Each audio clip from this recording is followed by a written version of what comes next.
Gobi manchurian ఇంట్లో ఎటువంటి artificial colours కానీ కెమికల్స్ ఏమి అంటే సోయా సాసులు కానీ అలాంటివి ఏమి వేయకుండా ఇంట్లో ఉన్న వాటితో చాలా సింపుల్గా చేసుకోవడానికి ఈ వీడియోని కంప్లీట్గా చూడడానికి కింద ఉన్న లింక్ని ఒకసారి చెక్ చేయండి.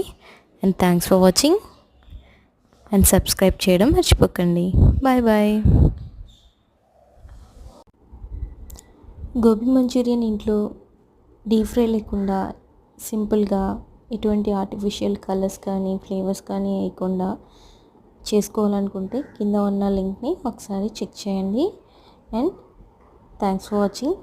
మన ఛానల్ని సబ్స్క్రైబ్ చేసుకోవడం మాత్రం మర్చిపోకండి. Bye bye.